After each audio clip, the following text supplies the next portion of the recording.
Class is now in session. I'm Professor Hockey, and today we'll be discussing another Sharks player review. This time around, we have Sharks forward William Eklund, and he was in a pretty interesting position this season because there was a significant amount of roster turnover this past offseason. A lot of guys sent out, a lot of guys brought in, and he was one of the few forwards who had actually played the entirety of last season with the Sharks still remaining. Eklund along with Granlund, Zetterlund, Cunnin, and Nico Sturm. But what all four of those players have in common is that they were all traded away at various different points this season. Eklund was the only Sharks forward who played the entirety of this season and last with the San Jose Sharks. And so that gave him a somewhat unique perspective on things. Last year was so bad, so terrible for the Sharks, really nothing that you could really say as a redeeming quality throughout the season, but it was a full-on tank year that the Sharks did manage to accomplish their goal of getting the first overall pick. But from Eklund's perspective, it was a year in which the Sharks lost over 60 games. And so this season,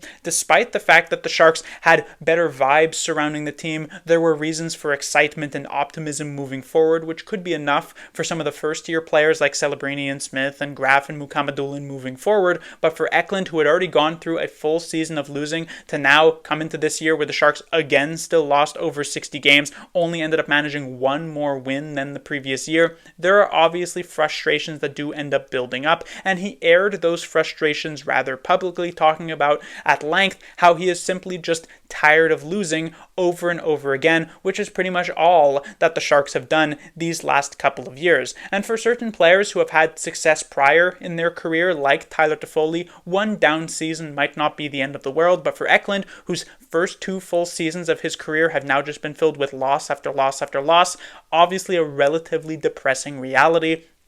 that he will want to turn things around rather quickly in. However, these frustrations did not get in the way of William Eklund making some significant improvements to his game, both offensively and defensively. Starting from an offensive perspective, his point totals did take a pretty decent jump up compared to last year. Last season he had 45 points. This year he's up at 58, 17 goals, 41 assists in 77 games. Had he not missed a few games due to injury, he would be at about 60 points, which is around where I expected him to be. Being a sophomore, there were certain expectations set on him by the team, and I imagine by himself as well, and he likely hit those marks offensively, but it was defensively where I think he ended up making significant strides that really get you excited about this player moving forward. Last year, he was a not just team worst, but league worst, minus 45, and you can again debate the validity of plus minus as a stat. Obviously, you can sometimes pick up a minus that you don't really deserve because you didn't have any sort of impact on the play,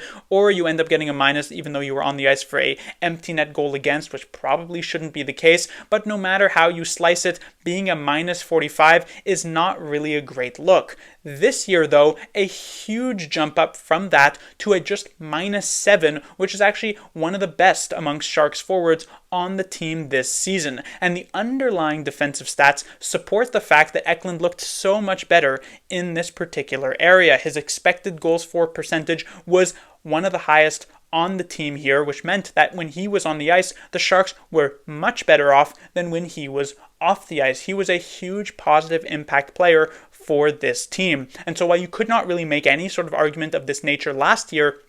you absolutely can say that this season, Eklund was perhaps the Sharks' best defensive forward. And so to get the production that they did from him, which is at about a second line, a pretty successful second line level of about 60 points, while still getting very respectable defensive play in just a sophomore season as a 22-year-old, he only turns 23 at the beginning of next year, is really great. He's not even quite yet at the prime of his career, and as the Sharks get better, he will just naturally get better stats because of it. So Eklund looking very promising thus far, and he is already being leaned on quite considerably here by the team. 19 minutes and 33 seconds. This is close to the tops amongst Sharks forwards, only a few seconds below Celebrini and about a minute below Granlund, at least when he was still with San Jose. This is about a minute more than what he was getting last season, and that is even more notable because last year the Sharks had such little offensive depth that if they ever wanted to score a goal, they needed Eklund on the ice.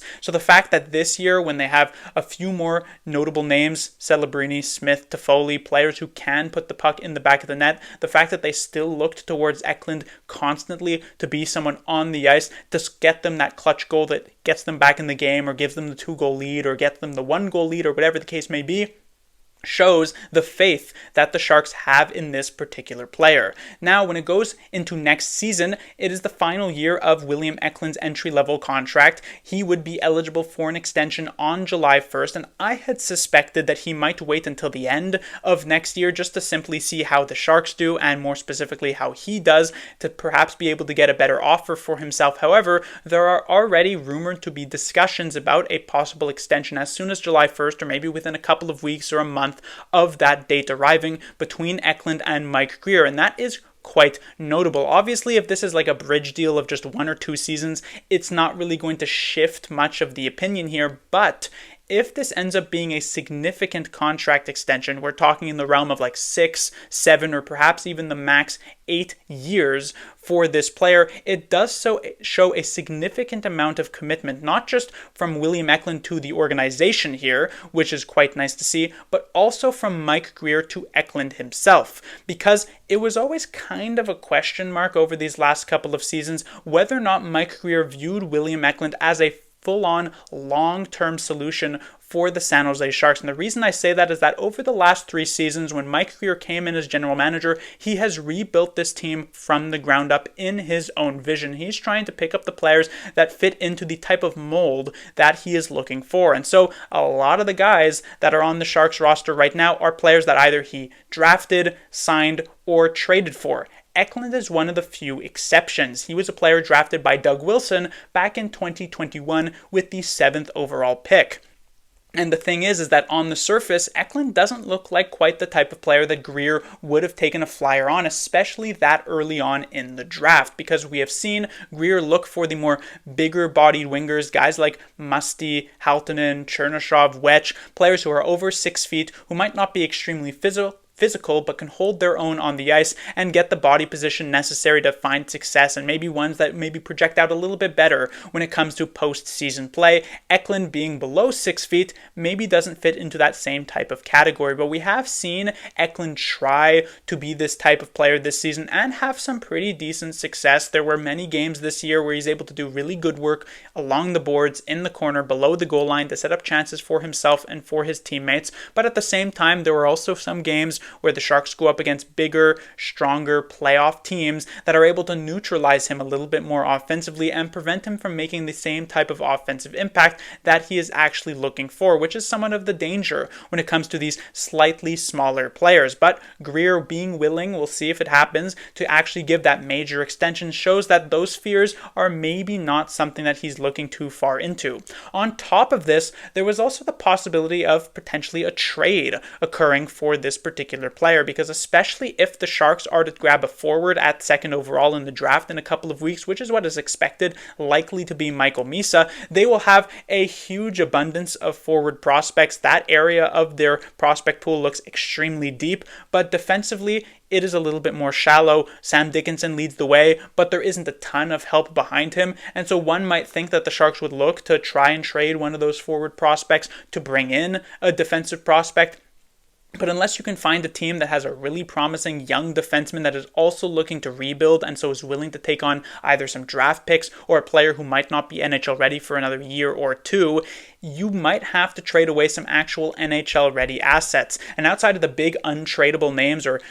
untouchable names, I should say, like Celebrini and Smith, Eklund is probably your highest value current NHL asset that you may have been willing to move on from. But again, if the Sharks are giving him this longer term extension, which is perhaps what should be coming or could be coming over the next few weeks, that might now be a deal that is off the table here, unless just an absolutely perfect trade does come along. So again, it is a commitment showed by Mike Grier to William Eklund that he is viewed as a future piece, which, as we saw with guys traded away this season like Jake Wallman and Fabian Zetterlund, maybe somewhat unexpected trades at the time, this is an important thing for Mike Grier to get out of the way. Now, when it comes to William Eklund's grade this season, as I mentioned, some good steps forward offensively, some fantastic steps forward defensively. All in all, it has been a really successful year for Eklund. As I mentioned, the consistency element, there were certain games in which he didn't really manage to make as much of an impact as you would have liked,